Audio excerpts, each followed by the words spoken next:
Hi there, and welcome to this presentation about the Earth. More precisely about the question, how do we see the Earth? Do we see it as a sphere or as a flat Earth? My name is Wouter Jan van den Berg, and you may have come across several other presentations from me at my channel. Maybe also the Dutch version of this presentation, which I made a while ago. And you're now looking at the English translation, but it will be a bit more than that. I will split up the presentation into 3 parts, and I've added some slides as well. So it will be a bit different than the original Dutch version.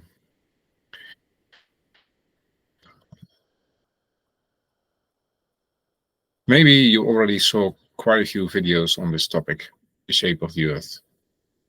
Why then watch my video even until the end?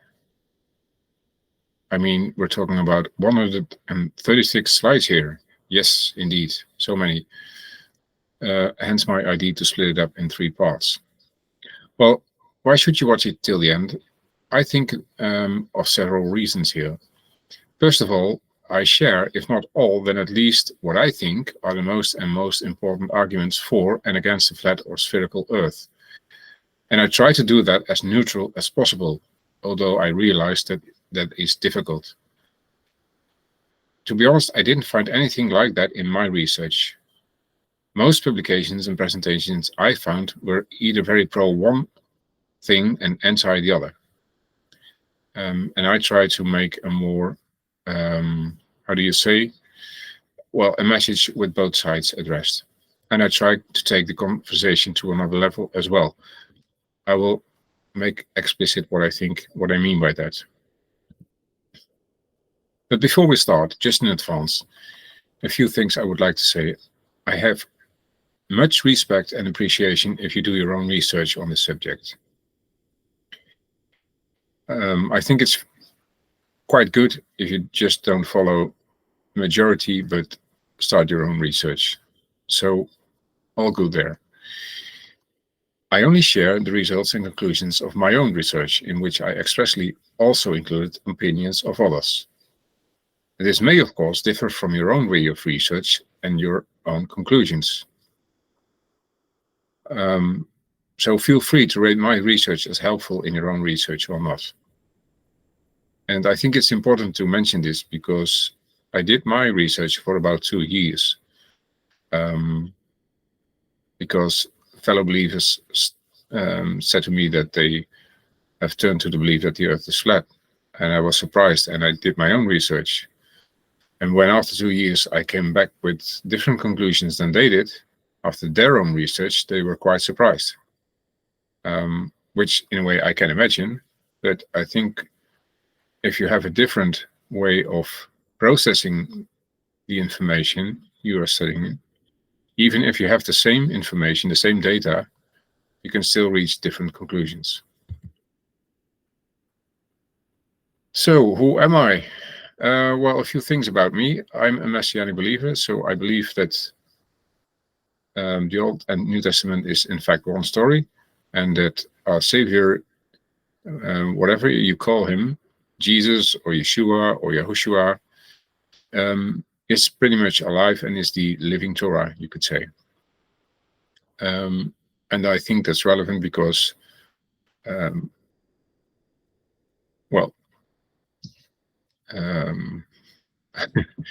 yeah, okay, I hesitate here, but the reason why I studied this topic is because, like I said, I met more and more fellow believers who also are Messianic believers,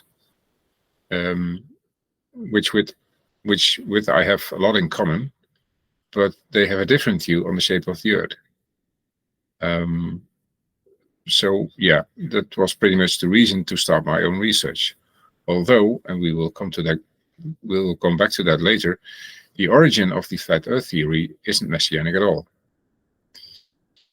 I do have a background in mathematics and physics and chemistry, but I'm not a bad scientist.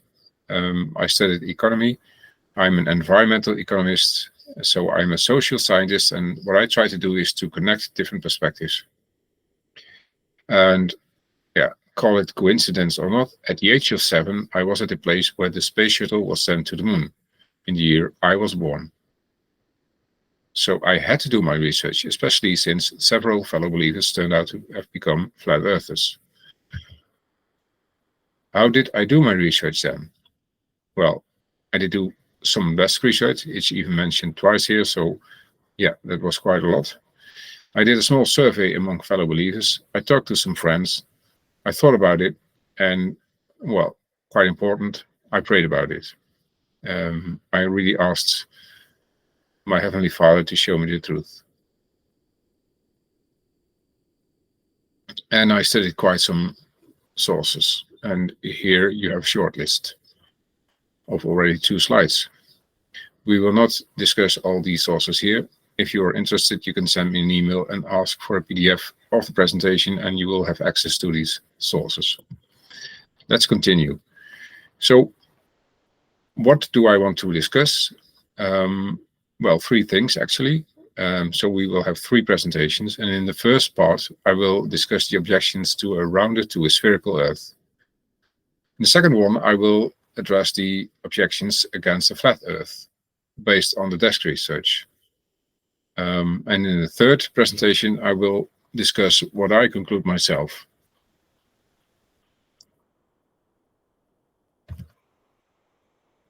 So let's first address then the objections to a spherical Earth. To summarize it, in short, it would not match the Bible nor direct observation. There's a lot more to say. So here's the first slide saying a bit more. What kind of objections do we have to a rounded Earth? Well, people that claim that we have a flat Earth instead of a rounded Earth, they have a certain distrust of science. That's what I have experienced. They say that NASA and science in general cannot be trusted. Don't just believe what you've always been told. Start your own research.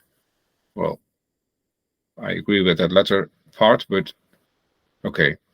And they also claim that the spherical Earth is in the same category as the theory of evolution. And also, they say, well, if you look at the history of views on the shape of the Earth, you will find that it has been a concept for quite a long time. It was only changed around 1600. Also, it would not match the concept of a rounded Earth with your own observation. And thirdly, it would not match with God's word. Especially if we read this literally. So what about this distrust of science then? Well, flat earthers claim that NASA is a fraud. It's actually working with Hollywood. It's all a big play and a big game. It has nothing to do with reality. The whole moon landing was a setup made in studios. Don't believe science, just trust your senses. And, well, if you're a faithful Bible reader as well, you have the same objections as mentioned earlier, and also the view that a rounded Earth fits completely with an incorrect theory of evolution and also makes the Earth and the humans living on it far too unimportant. And yeah, when I did my research, I found pictures like this, picturing the NASA as the great deceiver. And one of the first things I heard from my fellow believers that, well, do you know what the Hebrew word for deceiving is? Well, it's NASA.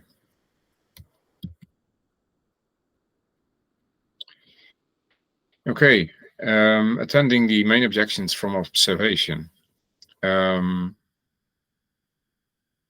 list 5 objections here. I think these are the most important. So first, one of the main questions was, how is it possible that the Earth rotates on its axis at about 1600 to 1700 kilometers per hour? And we don't notice that at all. Secondly, what evidence is there for a heliocentric model? Has any experiment ever been done or provided proof that the Earth revolves around the Sun? What evidence do we have that gravity exists? So the second question is about evidence. Objects that should not be visible, third objection. from a certain position on the beach or on the bank of a river due to curvature are made visible with a camera, a telephoto lens. Ships do not disappear behind the horizon. With a sharp lens, you can bring them closer again. And fourthly, how can the sun and moon be as far away as the heliocentric model wants us to believe? For example, if you measure the distance to the moon from 2 points on the Earth and know the distance to each other, you can calculate the distance from the Earth to the moon, and this is about 300 miles, according to Rob Skiba.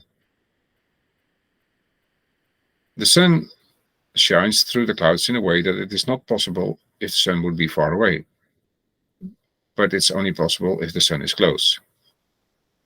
I mean, if you follow the beams back to the origin, the divergent beams coming from the sky, you end up at a spot which should be quite close. That's what they say. And fifthly, they don't see a curvature from an airplane, for example. Yeah, some observations. So if you send me an email, you will receive a PDF version of this presentation, and you will be able to click on the links to find out more information about what is said here. So there is a video in which a boat is made visible using a sharp telephoto lens. We have a video claiming that the sun is actually quite nearby. We have more information about the so-called Bedford experiment, which I will address in the next 2 slides.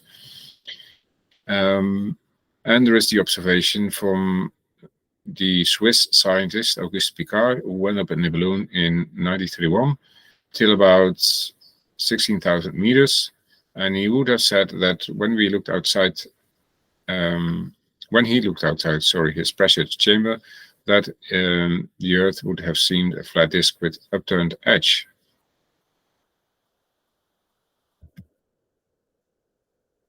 And the Bedford experiment was in the 19th century. So then they didn't have that Nikon camera I showed, but they were able to make a series of observations. Well, actually, it was mainly Samuel Rowbotham, the inventor of the flat Earth theory, and he claimed that he had proven that the Earth is flat after conducting his observations starting in 1838. And he did his observations at the Old Bedford River, which has a length of about 10 kilometers in a straight line. So that was the ideal situation, you could say, to prove that the Earth had a curvature or that it didn't have that. And the way he did his experiment is that he used a telescope held at about 20 centimeters above the water to watch a boat with a flag on its mast about 1 meter above the water, rowing slowly away from him. Rowbotham then reported that the vessel remained constantly in his view for a full 6 miles to Welney Bridge, whereas had the water surface been curved with the accepted circumference of a spherical Earth, the top of the mast should have been about 3.4 meters below his line of sight. He published his observation using the pseudonym Parallax in 1849 and subsequently expanded it into a book named Earth, Not a Globe, which was published in 1865. Well, at least according to Wikipedia. Okay, apart from science and observations, what else do we have? Well, a lot of biblical objections. And here you see a few texts that were mentioned to me by my fellow believers. So I looked them up in my Bible, and I found out, for instance, that in Job 37, verse 18, it is written, "Can you with him spread out the sky hard as a cast metal mirror?" Here Elihu is speaking to Job. Well, you don't pitch a tent on a spherical Earth, but always on something flat. That comment shouldn't be here, actually. This is about the sky, not about the Earth. It's relevant for one of the next slides. We'll see. Job 38, verse 14, "Then the earth is changed like clay under a seal until its colors are fixed like those of a garment." Well, you don't print a stamp on something spherical, you print it on something flat, right? Isaiah 40, verse 22, "Don't you know, don't you hear, haven't you been told from the start? Don't you understand how the earth is set up? He who sits above the circle of the earth, for whom its inhabitants appear like grasshoppers, stretches out the heavens like a curtain, spreads them out like a tent to live in. There we have the tent.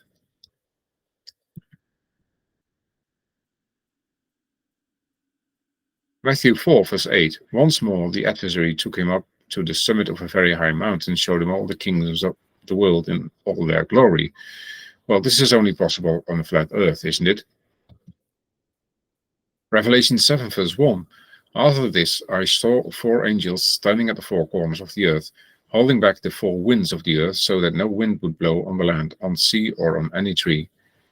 How on earth should I imagine that? 4 corners on a spherical earth. And of course, a lot of text from the Bible that sort of should claim that we have a foundation. I mean, it's mentioned here in Psalms 104, verse 5, for instance, you, that is Yahweh, fixed the earth on its foundations, never to be moved. So how can I have foundations on a spherical earth? Isn't that only possible if the earth is flat? Then the earth quaked and shook, the foundations of the mountains trembled. They were shaken because he was angry. Psalms 18, verse 8.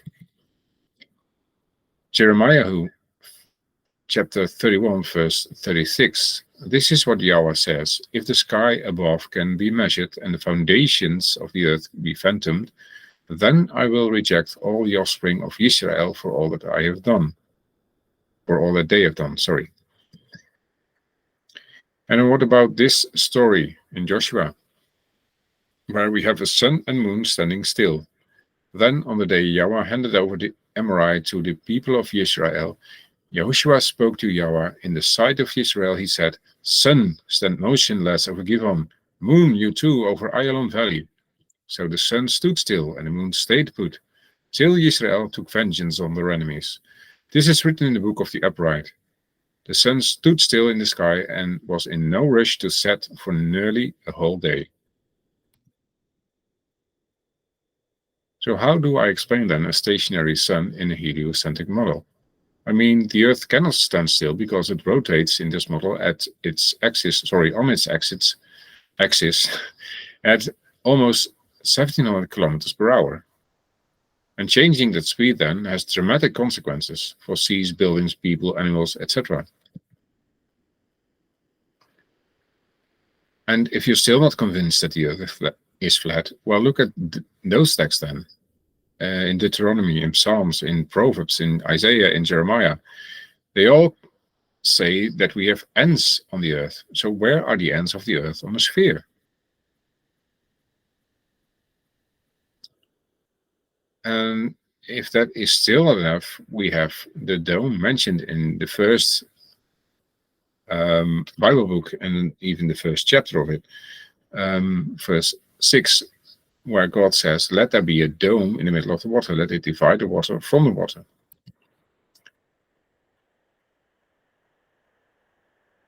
Okay, so objections, many objections, but how do flat earthers see the earth? Then what is their alternative?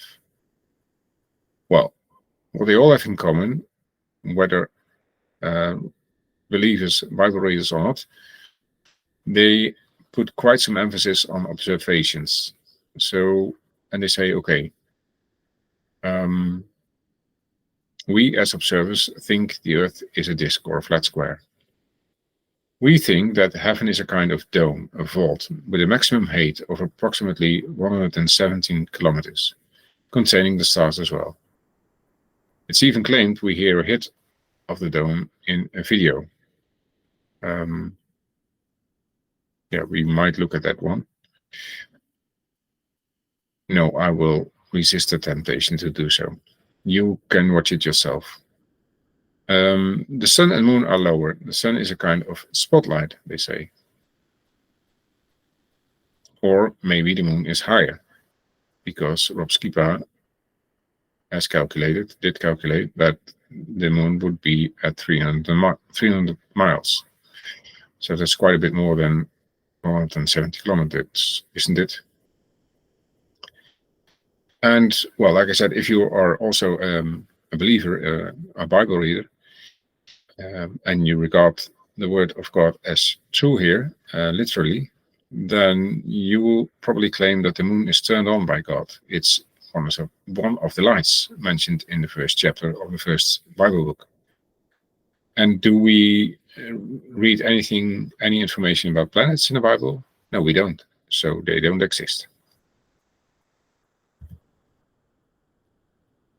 So how does that look like then? Well, I found several pictures. So here is one alternative.